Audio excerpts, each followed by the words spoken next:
concession pour la ligne ferroviaire d'Ilolo-Sakania, pièce maîtresse du tronçon congolais du corridor de Lobito. C'est mercredi à la Cité de l'Union africaine. Le président angolais Joao Lourenço, en visite de travail de 24 heures à Kinshasa, a été reçu par son homologue congolais. Détail tout à l'heure. Mbujimaï se prépare à accueillir le président RD congolais. Le secrétaire permanent de l'Union sacrée de la nation, André Mbata, appelle la population du Kassai oriental à réserver samedi un accueil délirant au chef de l'État. Message lancé après sa rencontre avec le gouverneur de province. Et puis le boulevard du 30 juin, entre Mandela et Sosimat, affiche un nouveau visage. La route parle avec de nouveaux panneaux de signalisation et de feux intelligents. Le pourquoi dans quelques minutes, madame, monsieur. Voilà tout pour le titre. Et bonsoir à toutes et à tous. En visite de travail de 24 heures à Kinshasa, le président angolais Joao Lourenço a été reçu ce mercredi 26 août 2026 à la Cité de l'Union africaine par son homologue congolais, le président Félix-Antoine Tshisekedi Tshilombo. À la clé de cette rencontre, une signature historique pour l'économie du Grand Katanga, la concession de la ligne ferroviaire d'Ilolo-Sakania, longue de plus ou moins 1000 km. Ces méga-projets de 1,2 milliard de dollars marquent une étape décisive dans la relance stratégique du corridor de Lobito. On débute cette édition par ces reportages signés Fanny Kekoufi, Chichibita et Tigana Vemba. C'est une visite de travail qui marque un tournant dans l'histoire des relations des coopération économique entre la République démocratique du Congo et son voisin l'Angola. Le président angolais Joao Lourenço a été accueilli à la Cité de l'Union africaine par le président Félix-Antoine Tshisekedi Tshilombo.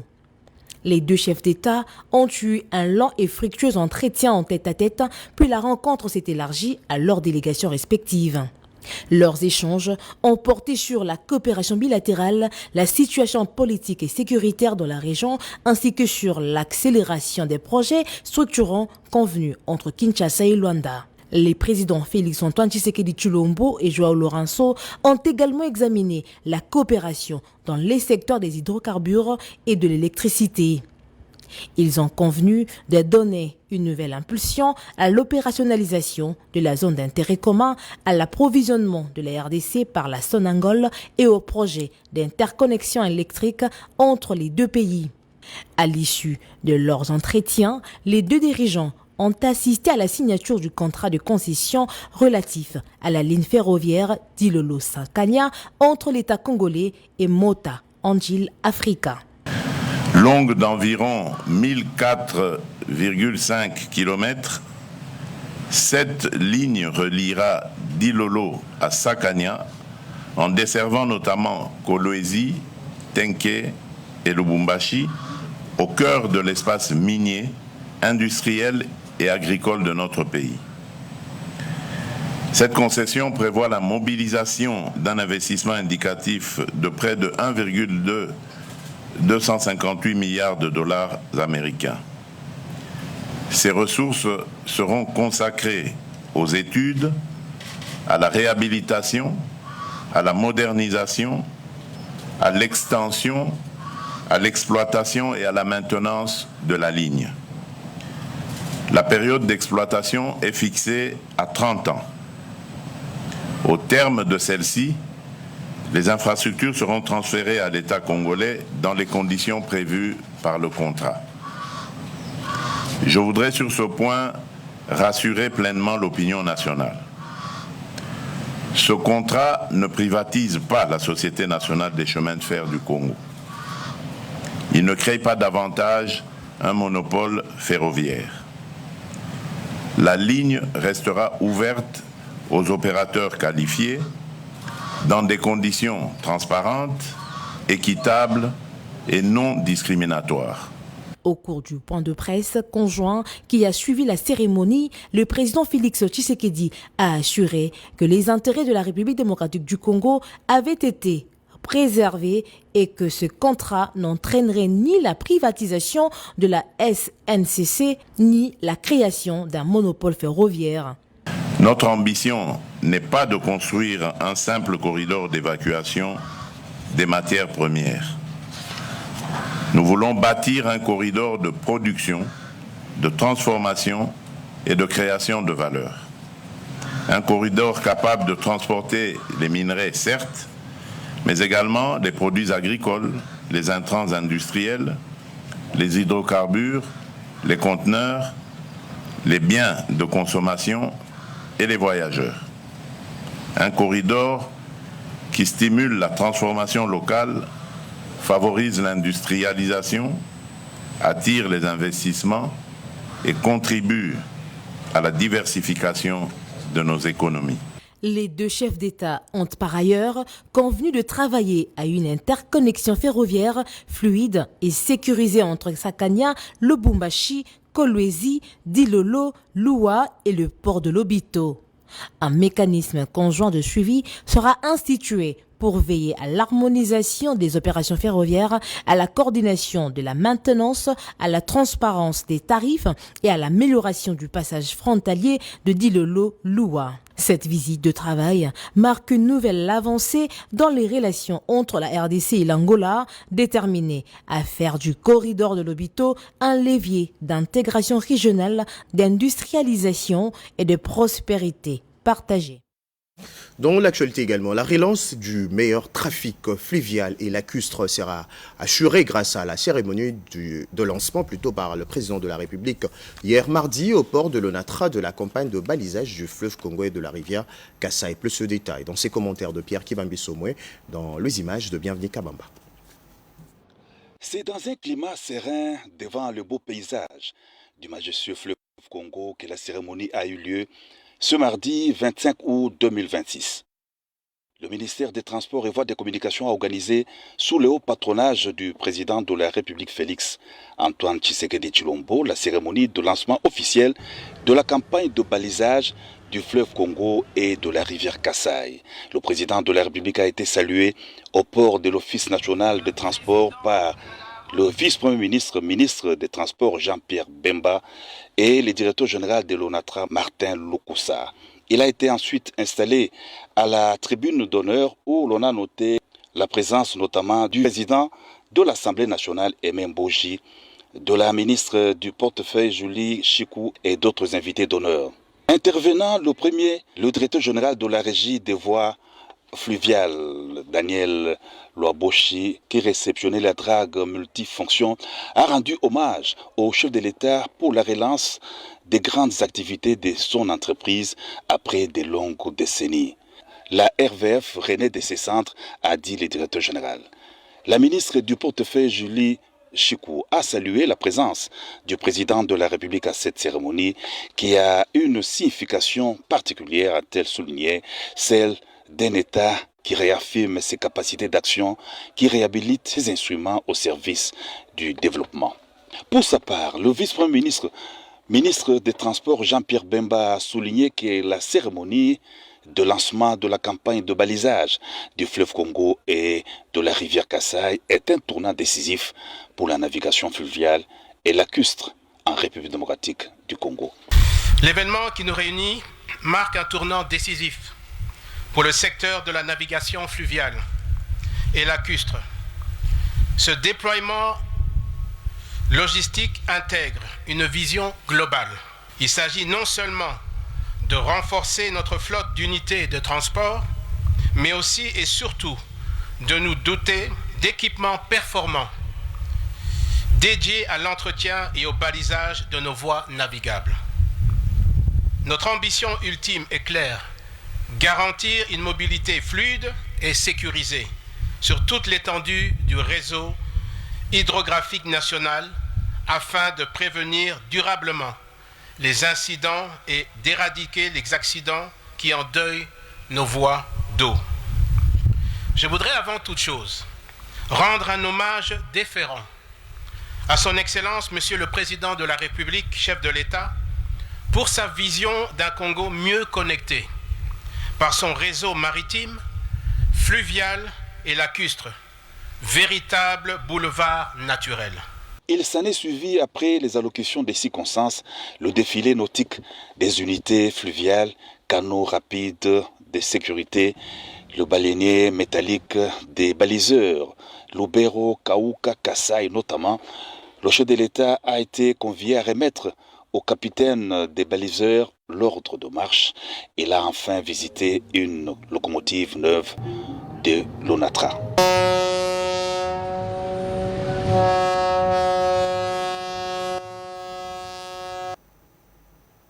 Changeant carrément de registre, le vice-premier ministre de la Défense nationale, Maître Guy Kabombo Modianvita, a effectué hier mardi une visite d'inspection dans plusieurs structures de FARDC. Objectif, évaluer leur capacité opérationnelle, identifier les difficultés et répondre aux besoins exprimés par le troupe. Sandra Nyangui et je reste au Funge.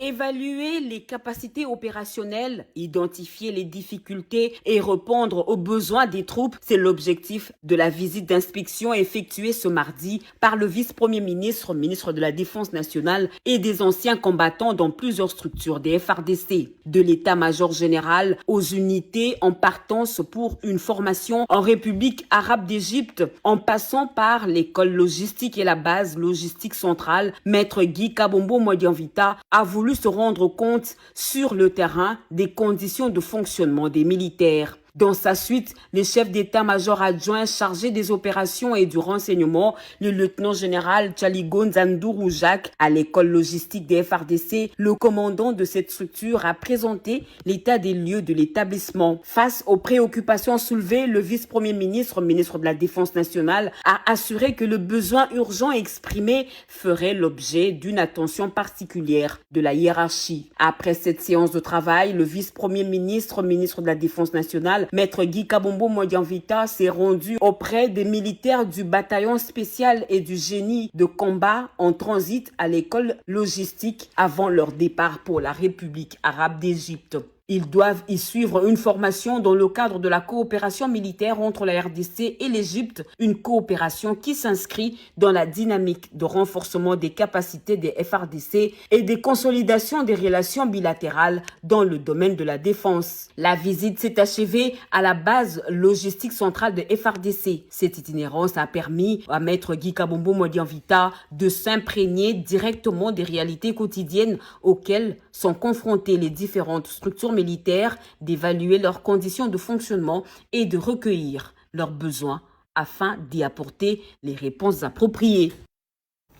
La candidature de Juliana Lumumba au poste de secrétaire général de l'Organisation internationale de la francophonie était au centre des échanges entre la RDC et le royaume du Cambodge, Nanu Umba Twati.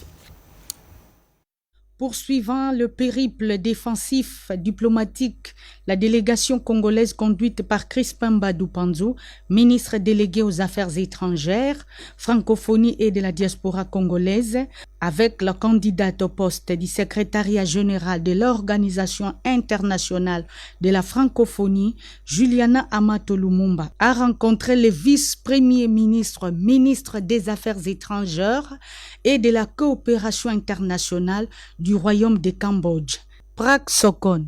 Cette visite a une double importance. La première importance, c'est l'établissement de nos relations bilatérales et diplomatiques entre nos deux pays qui ont beaucoup de similitudes et de convergences. Deuxièmement, le Cambodge préside la présidence de la francophonie. Donc c'est ici, à Phnom Penh, que se passera le prochain 20e sommet de la francophonie qui élira le prochain ou la prochaine secrétaire général de la francophonie. Il ne faut pas oublier que l'Asie a élu le premier secrétaire général Boutros Boutros-Ghali et ça sera aussi l'Asie qui va désigner le remplacement du nouveau ou de la nouvelle secrétaire générale. Donc il était important que je puisse donner mon programme et nous avons vu qu'il y avait énormément de points de convergence entre mes propositions et les attentes du Cambodge. Cela, c'est une bonne chose. Et surtout, nous avons eu aussi non seulement des convergences, mais des propositions concrètes entre le Cambodge et la République démocratique. Cette démarche s'inscrit dans le cadre de la diplomatie engagée par le président de la République Félix-Antoine Tshisekedi Tshilombo et la chef du gouvernement central Judith Suminwa Tuluka. Au-delà de nos frontières, la RDC abritera bientôt le forum de parlementaires sur la sécurité et l'intelligence. Le chairman de cette organisation internationale en a présenté l'intérêt hier mardi à l'ambassadrice de la RDC aux USA. On retrouve tout de suite Antoine Roger Bolamba, notre correspondant aux USA.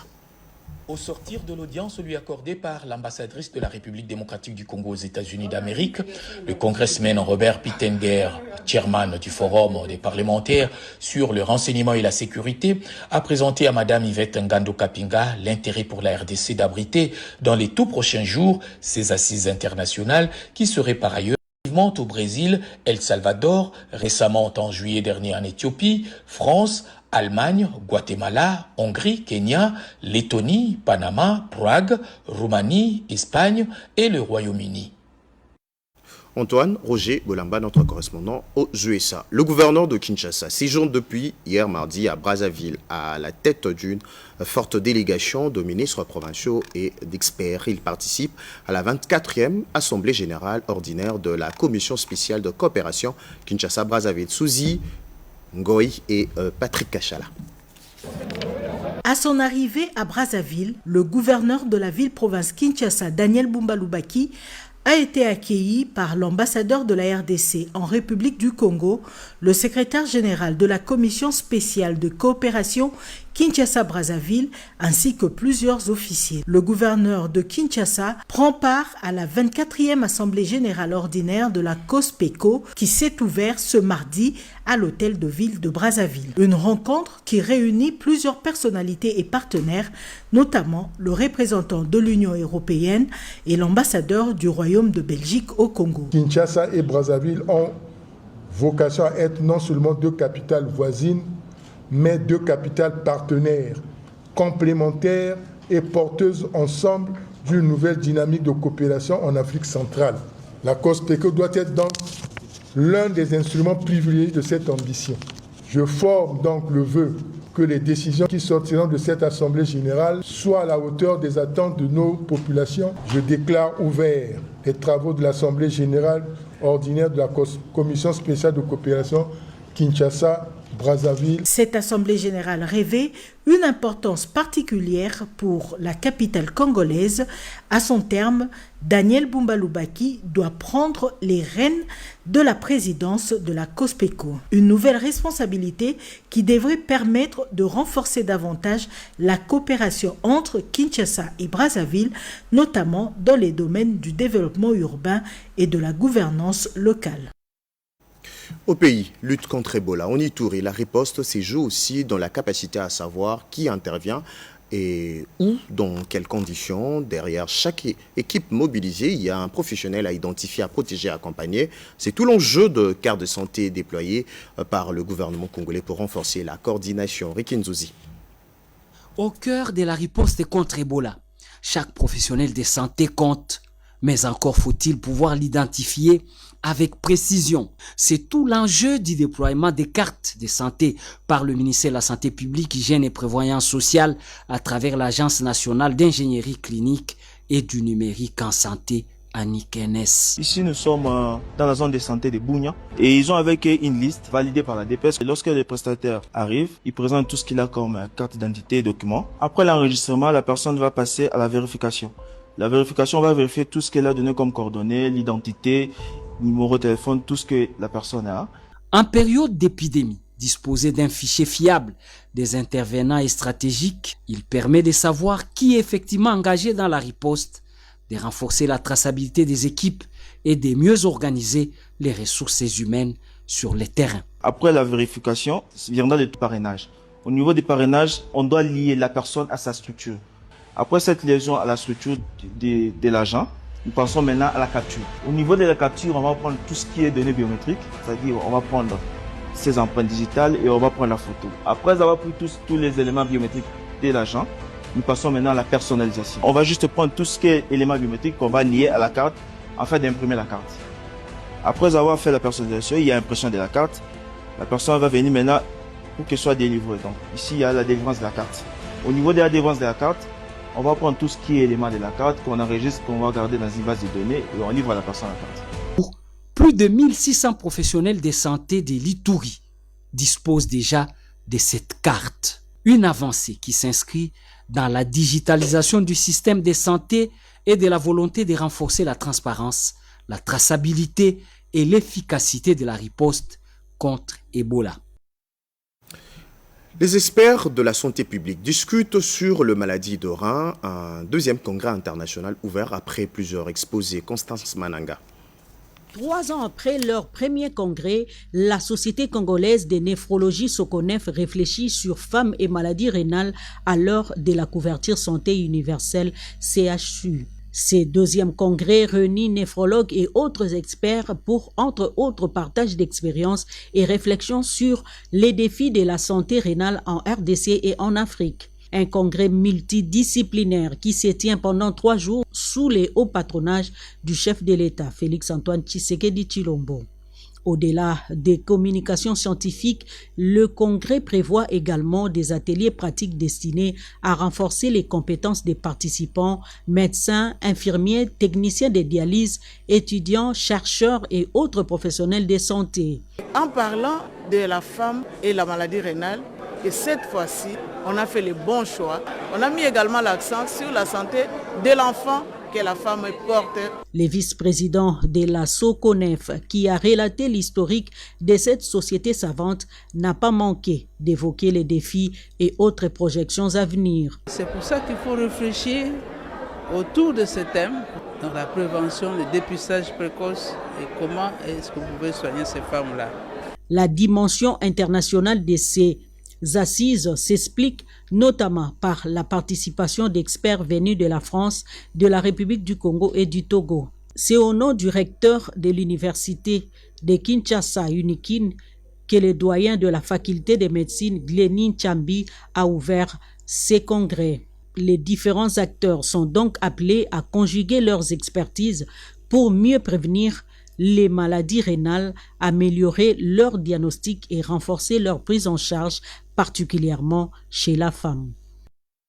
Redevabilité, c'est votre nouveau programme sur la RTNC de membres du gouvernement qui vous détaille leurs actions et réalisations.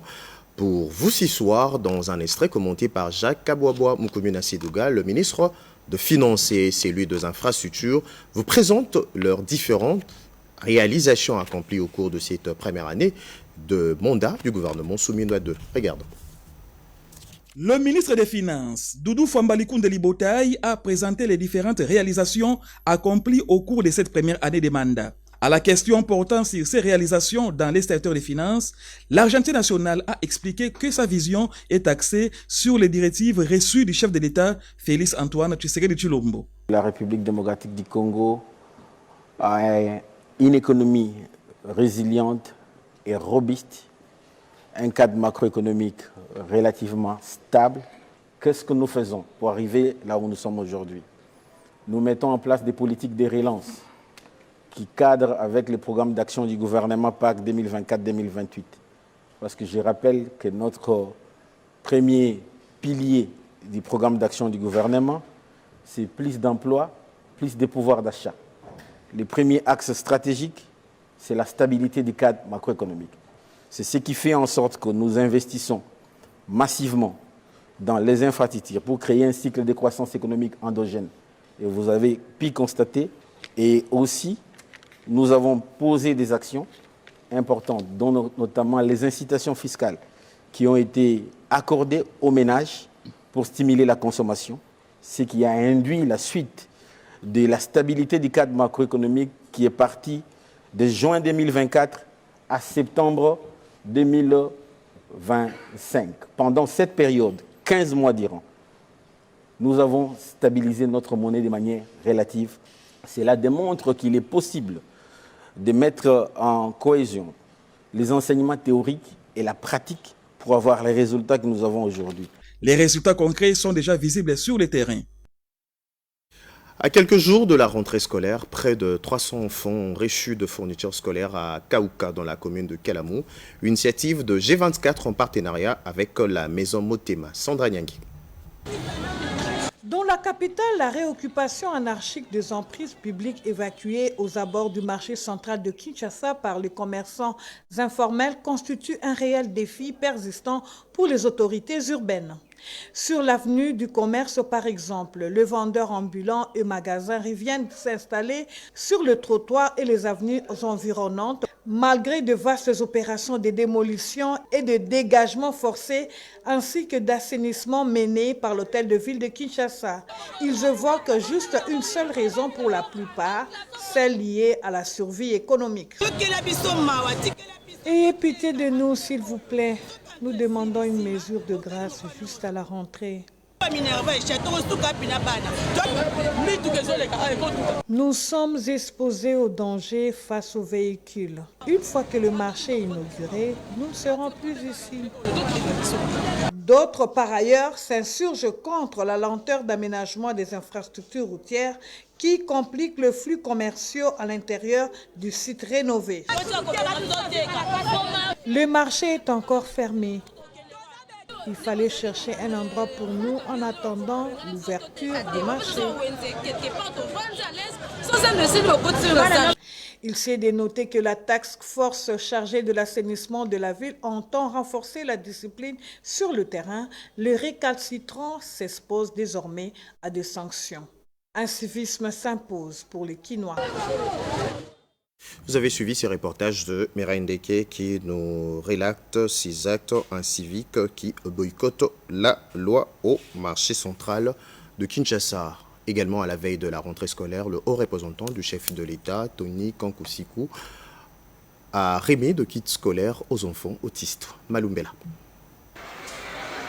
Parrain de l'action de la Fondation Debout pour l'autisme et la trisomie 21, le haut représentant du chef de l'État, Tony Kankusiku, accompagné de son épouse, Madame Jolie Yombo Mukendi, a partagé le mardi 25 août 2026 des moments inoubliables remplis d'humanisme et d'émotion avec les enfants autistes. Pour le couple Chikou, ces contacts traduisent un accompagnement structuré et bienveillant en faveur de ces enfants vulnérables. Après un repas copié partagé dans la convivialité et la détente, les enfants autistes ont reçu du haut représentant du chef de l'État et de son épouse Jolie Yombo des fournitures scolaires et autres objets d'apprentissage adaptés à ces enfants souffrant d'handicap mental. C'est depuis 2019 que l'autorité Tony Kankusiku nous accompagne et être avec les enfants, ça a vraiment fait plaisir aux parents et même les enfants ont été très contents. Pour eux, c'est comme s'ils ont vu le chef de l'État. À l'autorité, tout ce que je demanderais, c'est un accompagnement.